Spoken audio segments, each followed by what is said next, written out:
नमस्कार बंधुरा food divine बांगलाते तुम्हारे सकलके अनेक अनेक स्वागत जानिए आज के रेसिपिटा आमी शुरू करছি। आशा करছি তোমরা সকলেই खूब खूब ভালো আছো। তো আজকের রেসিপিটা দেখো, যদি ভালো লাগে প্লিজ লাইক কমেন্ট করো আর নিজের বন্ধুদের সাথে আমার রেসিপিটা বেশি করে শেয়ার করো। আমার চ্যানেলে যদি নতুন হও তো প্লিজ সাবস্ক্রাইব করে নিয়ে আমার পাশে থেকো। তো চলো আজকের রেসিপিটা শুরু করা যাক। তো আজকের রেসিপির জন্য আমি এখানে নিয়েছি হাফ কাপ সয়াবিন। সয়াবিন के আমি 5 মিনিট গরম জলেতে ভিজিয়ে রেখেছিলাম। সয়াবিন যখন আমাদের ফুলে যাবে ভালোভাবে তখন আমরা ভালো করে সয়াবিনের এক্সট্রা জলটা নিংড়ে নিয়ে নেব। আর লাগবে আমাদের 1 কাপ মসুর ডাল। ডালকে ভালোভাবে ধুয়ে নেওয়ার পর আমি 1-2 ঘন্টা আগে ভিজিয়ে রেখে দিয়েছিলাম।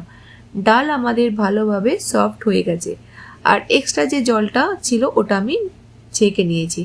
প্রথমে আমরা মিক্সির জারেতে দিয়ে দেব সয়াবিন। সয়াবিনকে আমরা হালকা দরদরা পিষে নেব। ফাইন পেস্ট আমাদের তৈরি করতে হবে না, হালকা দরদরা রাখতে হবে। তো দেখো সয়াবিনকে আমি দরদরা পিষে নিলাম। এবার আমরা এই জারেতে ডালকেও পিষে নেব।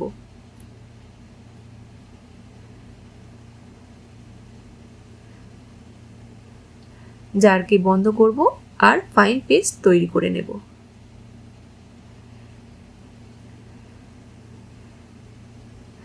3-4 চামচ আমি এখানে জল দিয়ে ভালো করে ডালটাকে পেস্ট বানিয়ে নিয়েছি।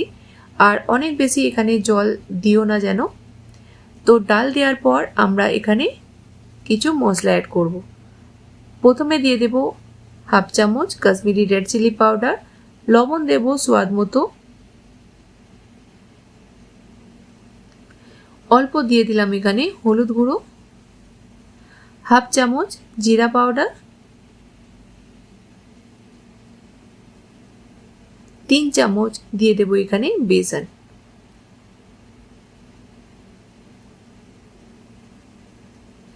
একটা ছোট সাইজের পেঁয়াজকে একদম ছোট ছোট টুকরো করে দিয়ে দেব আর ভালো করে হাত দিয়ে আমরা মিক্স করে নেব। ভালো করে মিক্স করে নেওয়ার পর আমার মনে হলো এখানে একটু পাতলা হয়ে গেছে, তো আমি এখানে 1 চামচ বেসন আরও দিয়ে দিলাম। ভালো করে মিক্স করে নেওয়ার পর আমি দিয়ে দেব এখানে হাফ চামচ আদা রসুনের পেস্ট। আরও একবার ভালো করে মেখে নেব।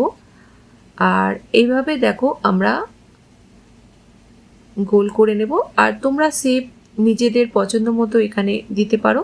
তো আমি এইভাবে হালকা লম্বা শেপ দিচ্ছি, তোমরা চাইলে গোলও বানাতে পারো, যেমন টিক্কি বানায় ঠিক সেইভাবে। তো এভাবে সব পিসগুলো আমরা তৈরি করে নেব। ছোট বড় তোমরা করতে পারো নিজেদের পছন্দ মতো। এবার আমরা একটা প্যানেতে নিয়ে নেব তেল। তেল যখন আমাদের মিডিয়াম গরম হয়ে যাবে আমরা দিয়ে দেব এক এক করে সব পিসগুলো। একবারে যতগুলো আমাদের ভালোভাবে ভাজা হবে ততগুলোই আমরা দেব। দেওয়ার সময় আমরা গ্যাসের ফ্লেমটা একদম লোতে রাখবো। তারপর আমরা মিডিয়াম ফ্লেমেতে উল্টে পাল্টে আমরা ভেজে নেব যতক্ষণ না খুব সুন্দর একটা কালার আসছে। এবার আমরা মিডিয়াম করে দেব গ্যাসের ফ্লেমটা আর একদিকে হতে দেব 2 মিনিট। তারপর আমরা উল্টে দেব। 2 মিনিট পর সব পিসগুলোকে আমরা উল্টে দেব। নিচে দিকে খুবই সুন্দর কালার এসে গেছে আর অন্যদিকেও আমরা 1-1.5 মিনিট ভেজে নেব। 4-5 মিনিট পর আমাদের খুবই সুন্দর এগুলো ভাজা হয়ে গেছে। দেখতেই পাচ্ছ খুবই সুন্দর একটা কালার এসছে। তুলে নেব।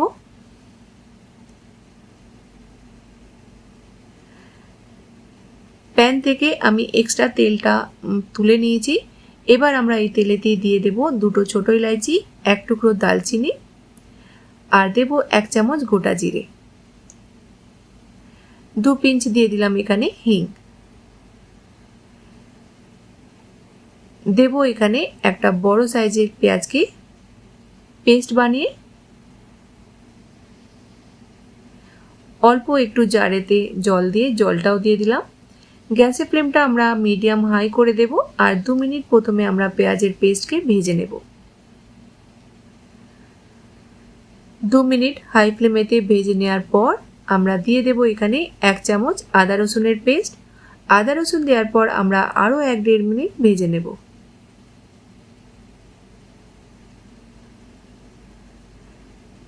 দু মিনিট ভেজে নিলাম আদা রসুন দেওয়ার পর।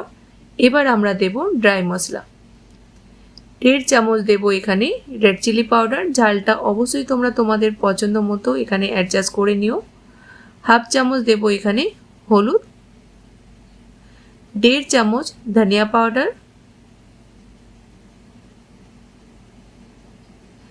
1 চামচ জিরা পাউডার, লবণ দেব স্বাদ মতো। আর মশলাটাকে 2 মিনিট আরো ভেজে নেব। মশলা যখন আমাদের ভাজা হয়ে যাবে আমরা দিয়ে দেব 2টো মিডিয়াম সাইজের টমাটারের পেস্ট। অল্প একটু জারেতে জল দেব আর জলটাও মশলাতে দিয়ে দেব। গ্যাসের ফ্লেমটা হাই করে আমরা মশলাটাকে ততক্ষণ ভাজবো যতক্ষণ না সাইড থেকে তেল আলাদা দেখা যাচ্ছে।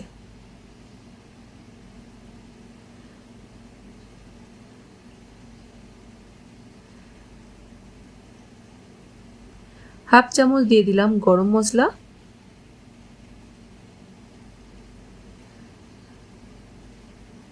মশলা আমাদের ভালোভাবে ভাজা হয়ে গেছে, দেখতেই পাচ্ছ সাইড থেকে তেল আলাদা দেখা যাচ্ছে। দিয়ে দেব এখানে 1.5 কাপের মতো জল। গ্রেভিটা তোমরা তোমাদের পছন্দ মতো এখানে অ্যাডজাস্ট করতে পারো। প্রথমে আমরা একবার মিক্স করব আর প্রথমে গ্রেভিতে একটা বয়েল আসতে দেব। গ্রেভিতে যখন বয়েল এসে যাবে এক এক করে সব পিসগুলো দিয়ে দেব। গ্যাসের ফ্লেমটা মিডিয়াম করে আমরা ঢাকা দিয়ে দেব 4-5 মিনিটের জন্য। 4-5 মিনিট মিডিয়াম ফ্লেমেতে ঢাকা দিয়ে হতে দেব। 5 মিনিট পর দিয়ে দেব অল্প কসুরি মেথি,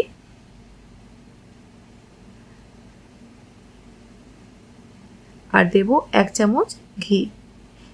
ঘি দেওয়ার পর একবার হালকা হাতে মিক্স করব আর গ্যাসের ফ্লেমটা বন্ধ করে দেব।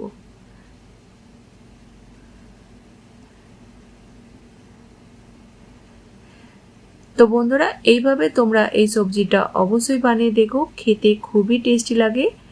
আর গ্রেভিটা তোমরা তোমাদের পছন্দ মতো অ্যাডজাস্ট করে নিও। তো গ্যাসের ফ্লেমটা বন্ধ করে দেব। আমাদের খুবই টেস্টি সবজি তৈরি হয়ে গেল। আমরা এটাকে সার্ভ করে নেব একটা প্লেটেতে।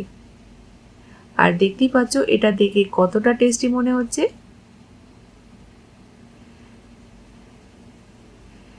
তো বন্ধুরা আজকের রেসিপিটা তোমরা বানাও, খাও, তারপরে বলো তোমাদের ভালো লাগলে অবশ্যই বন্ধুদের সাথে শেয়ার করো। আর আমার চ্যানেলে যদি নতুন হও তো প্লিজ সাবস্ক্রাইব করে নিয়ে আমার পাশে থেকো। তো নতুন কোনো রেসিপির সঙ্গে আবার দেখা হবে। ততক্ষণ ভালো থেকো, সুস্থ